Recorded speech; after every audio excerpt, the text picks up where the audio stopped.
Good afternoon and welcome to the Reinventing Space Conference at the Royal Society to hear about this very exciting project. And welcome to all of those of you watching live on the web. Thanks for joining us. It's very, very exciting times for space at the moment.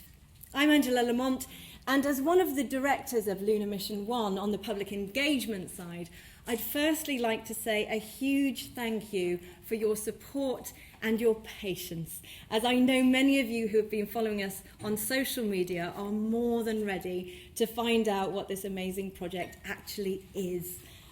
In my BBC career, I interviewed astronauts, I explored a fusion reactor, I've flown in experimental aircraft, but I have never been as enthused by any project as I am about this one. So I'm delighted to be here today to introduce to you the team behind a new lunar mission for everyone.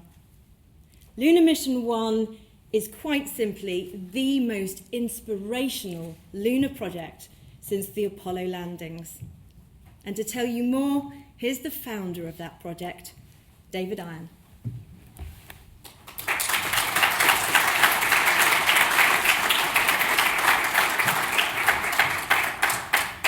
Thank you, Angela, and good afternoon, everyone. Thank you, Chairman. Welcome to Lunar Mission 1, a global project conceived here in the UK, but for a worldwide participation and ownership. We plan to send an unmanned robotic lander to the south pole of the moon, and there to drill, it's unexplored so far, down to a depth of at least 20 metres, about 10 times deeper than before, and potentially as much as 100 metres. By going below the surface, we will access lunar rock that dates back up to 4.5 billion years to discover the geological composition of the moon, the ancient relationship it shares with the Earth, and the effects of early asteroid bombardment. Ultimately, the project will improve scientific understanding of the early solar system, the formation of our planet and its moon, and the conditions that initiated life on Earth. Before we tell you more about the project, I hope you'll enjoy this short film we've made.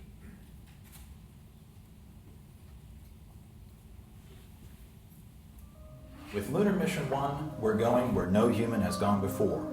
We're going deep below the surface of the moon. 4.5 billion years ago, it's thought that a giant collision between the Earth and another planet created the moon. So when we're talking about the origin of the moon, we're really talking about the origin of the solar system. I think there'll be people in the US, in Europe, in China, across Asia, who'll be very excited by this mission. In around 10 years, we will send a lunar module to land on the moon. It will carry with it the most advanced scientific equipment and drilling technology. It will also carry a time capsule containing a record of life on Earth and the memories of an entire generation stored in millions of digital memory boxes. Lunar Mission 1 was conceived 7 or 8 years ago. There's a lot of science that's been carried out on the moon, but never below the surface. And one of the primary objectives here is to drill down and understand what we can actually find below the surface in terms of the structure of the moon. And then secondly, because it has to drill down to be able to bring out core samples, it's going to put something back in. Lunar Mission 1 will create the first publicly assembled record of life on Earth. It will contain a history of humankind, a species database that chronicles Earth's biodiversity, from coral reef to rainforest to human habitation. The first edition of this record will be stored in our time capsule, which will be placed deep below the moon's surface. I think the idea of sending a mission to the moon, then to drill into the moon's surface, is a real technological challenge. I think the idea of our being able to store personal material about ourselves, our DNA and digital material, is incredibly exciting. We don't have scientific answers that everyone agrees on very simple questions about the moon, such as where did the moon come from?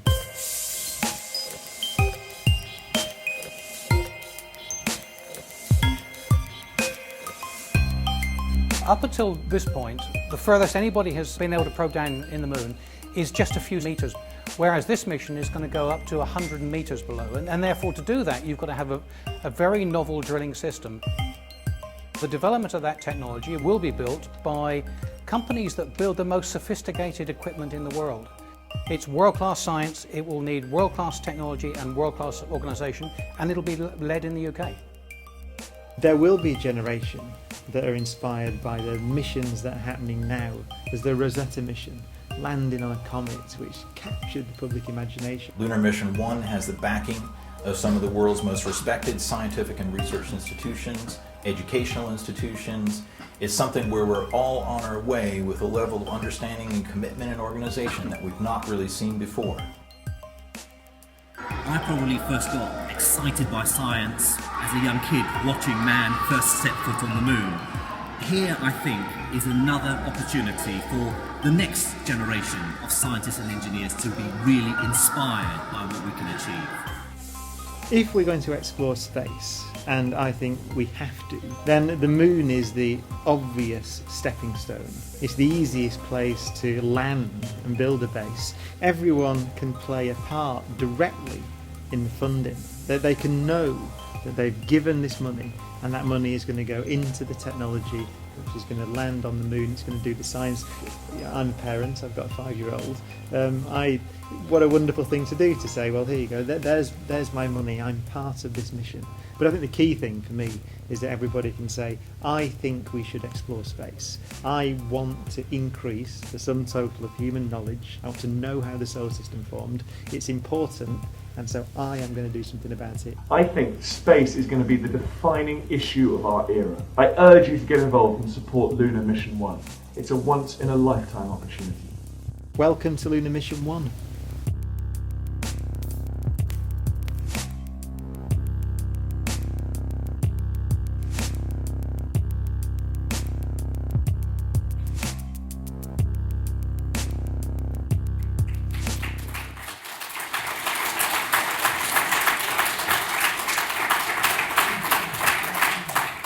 I hope that gives you a sense of the mission and of our ambition and the rewards that would flow from the whole project. Lunar Mission 1 will make a unique contribution to our knowledge and understanding of the story of the Earth and the Moon. What are the origins of the Moon? How did a late heavy bombardment shape the past, the history of our own planet? Is the Moon suitable for a permanent manned base for space exploration? These are a few of the questions that the mission will seek to help us answer. While the mission will make fresh scientific discoveries on the Moon, we also want the project to help us learn more about our own planet, about its life, about us, our past, our present, our future. We will be bringing together schools, academics, the general public from around the world to compile a public, free-to-access digital record of life on Earth, of human history and civilization, and a scientific description of the biosphere, with a database of species, all for permanent storage in the Moon.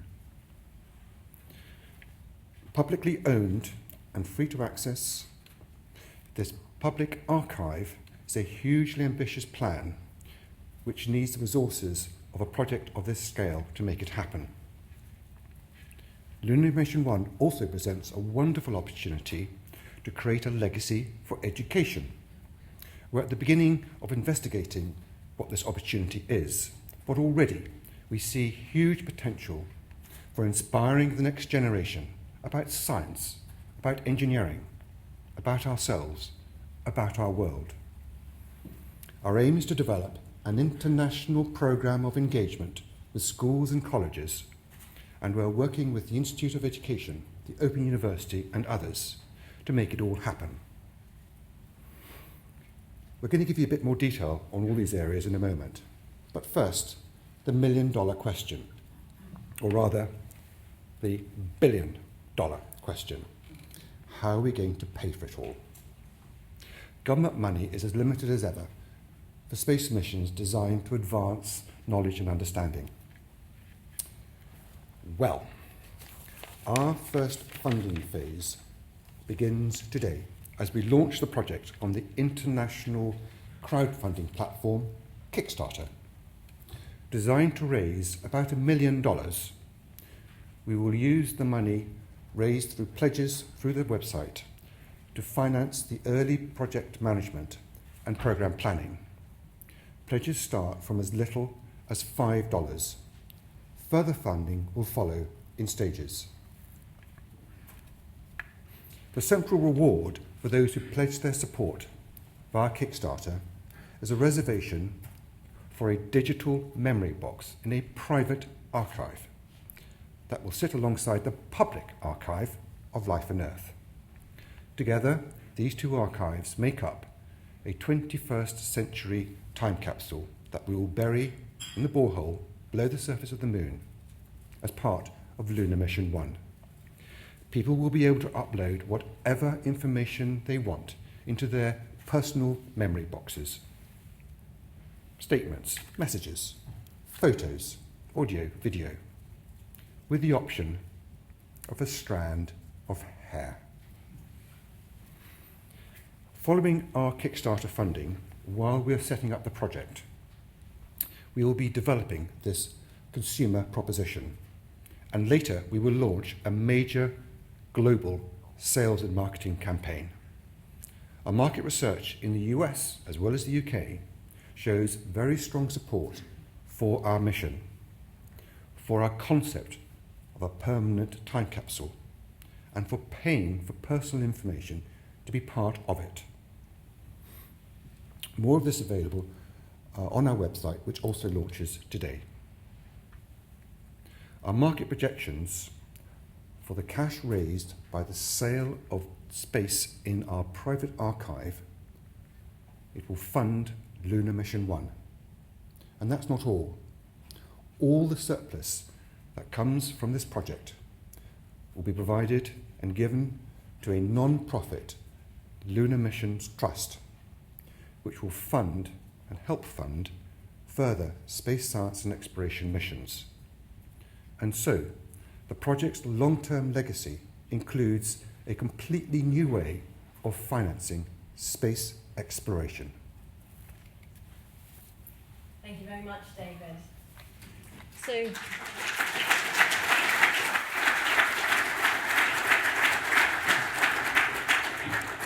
So the exciting phase of fundraising we have at the moment will enable the relevant experts to prepare the detailed project plan and to assemble a world-class team for Lunar Mission 1. So now it's my great pleasure to introduce Richard Holdaway of RAL Space, the mission's technical advisors.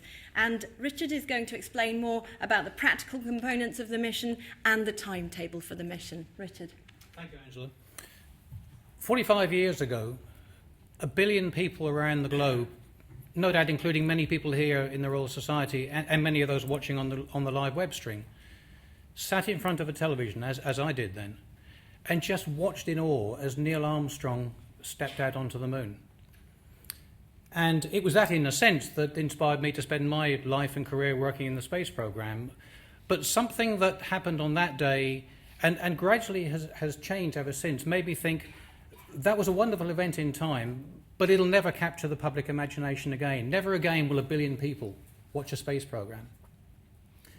And then just last week, with the Rosetta program, nearly 1 billion people watched the landing on the comet over the television and over the media now that we, of course, use every day of our lives, the internet. 1 billion people again. And there was tremendous interest for it. We wondered when we went live this morning just how much public interest there would be, and particularly from the media as well. And it's been absolutely staggering. Every single national newspaper in the UK has carried the story today. Every major TV channel has already covered it live, both from very first thing this morning right through lunchtime broadcast, and there are a whole bunch of things in the can now for presentation and showing on TV on the 6 o'clock news and 10 o'clock news, and TV companies around the world as well. You may have noticed on your way in today, the Canadian Broadcasting Corporation, Reuters were here as well. There's been a lot of coverage already. So let us not imagine that there isn't real genuine interest from the public and from the media, because there absolutely is, and we know that now with absolute certainty. And you heard from David that the programme, really, this project has been going 7 years in terms of the conception. Sounds a long time, but 7 years ago, those that were involved in the team really were wondering what we could do as a global community to inspire people and to get a new way of funding and running a space program. It's taken until today to get to that point. But one thing I want to make it absolutely clear, this is a science-led mission. It's doing other things as well, but it is science-led. It's about asking and answering some of the imponderable questions for the very final time, with 100% certainty rather than 95% certainty. Where did the moon come from? And we know pretty much for sure, but not completely for sure, that it came as a result of an impact of something the size of Mars on the Earth 4.5 billion years ago. And that threw a lot of material up into space, and over the next 500 million years, that material gradually coalesced together into what we now know as the moon. We know that with reasonable certainty. This program, amongst many other things, will answer that question, because we're going to do world-class science, but enabling it, as we all know here, those of us in the room here that work in the space program, you need world-class technology to answer world-class science and to answer world-class science questions. And this program is going to be full, not just of world-leading equipment and scientific experiments, but world-leading technology. Just going to the moon and landing is not that easy. How do we know it's not that easy? Because only 3 countries have done it. The Americans, of course, have done it, the Russians have done it, and more recently the Chinese have done it. So this will be a first for the European Space Agency. It'll be the first for many other countries that want to be involved in this program. And indeed, in terms of collaboration, it will be a truly global scientific program, a completely global technical program, and a mission-led program. We already have a number of the scientists and engineers from the Rosetta program that has been so successful working with us on this program, and many more will join us. We know that because we have spoken to them, a large number of scientists and engineers in NASA, in the European Space Agency, in the Indian Space Agency, and with the Russians want to join us as well. And this gives us a real opportunity to be able to learn from each other and bring this capability together. As David has mentioned, we're digging a hole in the moon, a couple of inches wide, at least 20 meters, and if all goes well, about 100 meters deep, and bringing out a core sample and being able to analyze all of that data, rock and material from 5.5 billion years ago, not just material that was on the moon, but material that originally came from the Earth, because that's what we expect to find, that material, the isotopes, the fingerprints of that material on the moon will show us that it came from the Earth and how. And it'll also show us things that we didn't know about the Earth that we can't find out now, because the Earth has been continuously bombarded by material from outer space, deep space, that hasn't similarly bombarded down below the surface of the moon. So there are questions that we can only answer on the moon. But because we're digging this big hole, we can put stuff back in there. And during the team's original analysis over the previous 7 years on how to do this type of work, one of the things that came through from the public is they'd like to be able to put something back in there. Well, options like putting clangers in there, of course, have been looked at, but that's not really practical. But what we can do is put digital archive, the sort of thing you have on a memory stick. And so, as David has mentioned already, public will be engaged not just in the program and being able to watch it develop, as any space program develops, but they'll have much clearer internet access to the teams involved with the science, the teams involved with the engineering, how this whole thing comes together. But they'll be able to provide their own digital memory to go in the canisters that will go back down in the hole. And that can be anything. It can be whatever you want. It could be photographs of yourself, photographs of your family, it can be video, it can be absolutely anything.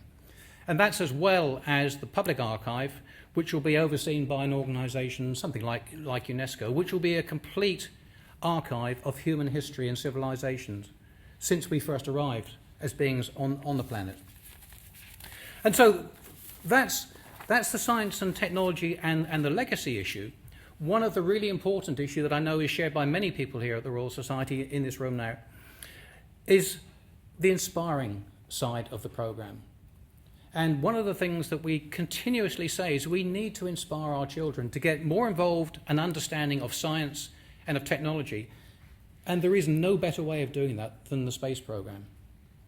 And yet again, the phrase we keep coming up with is this is a truly global program. And we want to engage children and adults alike to encourage them, again, to understand better and enjoy better science and technology, and particularly for the space program.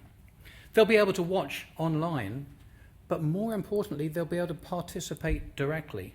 And remember, some of the children that will be perhaps mid-year teenagers now will already be working in their careers in 5 or 6 years' time and could very well be involved in this space program. There'll be children being watching on television today thinking, well, yeah, I'm going to be graduating, going to university, graduating in 4 or 5 years' time. Maybe I could be involved in this program. And the answer is yes, you almost certainly could be.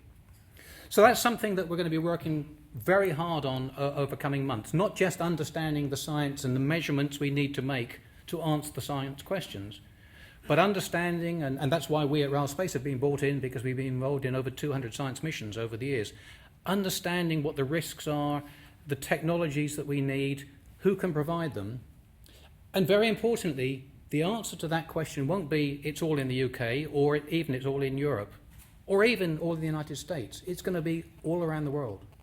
And that's one of the really important issues for us, which is to bring in that expertise from all around the world, not just the education, but the science and the technology as well. So I can see us very easily having companies and universities right across the whole globe involved in this program. We've already begun to engage quite heavily with teams from around the world.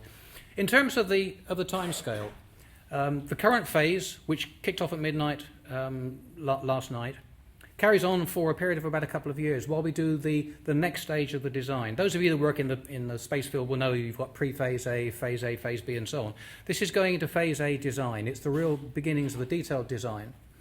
And at the same time, understanding and de-risking the major risks for the technology. And that period will take us 3 years. Then it's going into a 6-year final design and build phase. And that sounds a long time, doesn't it? 7, 8, 9 years to build a space mission. Remember, Hubble was 25 years before it actually got launched. We're talking of just under 10 years to launch. And then we start operations in 2024. And so for the whole of that program, which is a pretty typical mission, there'll be a huge opportunity to engage people. And one of the things that we are really hoping will come out of this program, which will be another unique opportunity, is that if you think back to the Cold War, there were only 2 things during the Cold War that brought the West and the East, in particular the United States and Europe and Russia, together. And those 2 things were football and the space program. And both of those continued together during the whole of that space program. We have another unique opportunity on this program, because it's not government funded, because it's privately funded, to bring again together Russia and the United States and Europe and Japan and India, but also China. There is phenomenal interest in China in their own space program. There was a conference in China this morning at which this program was raised, and there was incredible interest from the media and the public in China to be involved in a civil space program.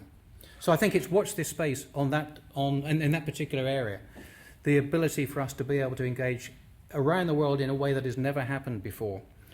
And then just finally, an idea of some of the groups that are involved in the project at the moment. And at the moment there are something like 50 different groups involved, and this isn't the most important 10 or whatever of the 50.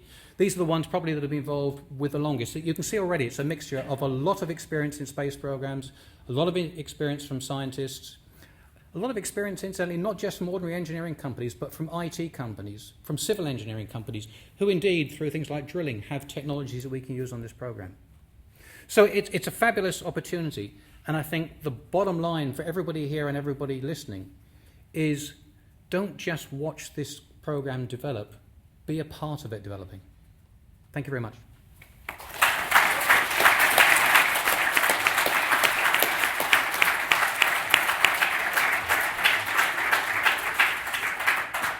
Thank you, Richard. So we've already given you an overview of the project and some of the benefits it will bring. The benefits for science and technology, the massive potential for an educational legacy and to bring the new generation of engineers on stream. It will pioneer a new route to funding space exploration. And of course, it will be a true people's project, engaging people, young, old, man, woman and child across the globe. And I would risk saying perhaps engaging them more together rather than soccer, which there's a few disagreements over that. I think in space we can all come together. The chance to get involved with this starts right now. Our Kickstarter site went live just a few hours ago at midnight, and it seems a lot of people feel, as Brian Cox said in the video, that this is important to increase the sum total of human knowledge by getting involved. And so already people are pledging their support. Just before I came on stage, the total pledge stood at £110,000. I believe that's now gone up to £118,000 of our £600,000 target. So thank you to everyone who has already pledged. And please keep on doing so and help us to make this mission happen. Now, we launched our social media presence 2 weeks ago, and since then, people haven't stopped tweeting about it. During that time, we've had interest shown by figures as diverse as Stephen Fry, UK Government Minister Ed Vaizey, One Direction Harry Styles' sister Gemma Styles, and, as you saw in the video, Brian Cox too. So this has only continued to build since the full website went live at midnight. And the media coverage really began. Richard said how much media coverage we've had. We've had coverage in the Telegraph, in the New York Times, on the Today programme, BBC and ITV News, NBC, CNN. Quite frankly, I've lost track, which really does show you how fired up people are about space right now and wanting to hear about space and wanting to get involved, because this is truly a mission for everybody, whoever you are and wherever in the world you can get involved. So, David, what are the different ways that people can act today? Most importantly, you can pledge on Kickstarter. For as little as $5, £3, you can play your part in Lunar Mission 1. Just visit our website, lunarmission1.com, and follow the link. You can follow us on Twitter, on Facebook, and share your support for our mission, and help us access your own networks, and spread the word about the project. If you represent an organisation, a company, or an institution, please consider linking to our website and blog about us on your website. If you are creating media for either internal or external audiences, please include us. That's for newsletters, membership information, and any other publication. And finally, tell everybody. Tell all your friends, your colleagues, your family. We hope this presentation leaves you as enthused about our project as we are. And if you can think of any other ways to help us, do please get in touch. We'd love to hear from you.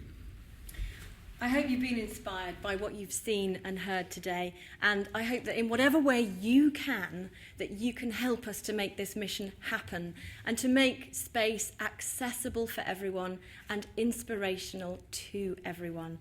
And tell everyone that rather than just watch a mission this time, you can join in from day one. So please be a part of Lunar Mission 1. Thank you. Well done.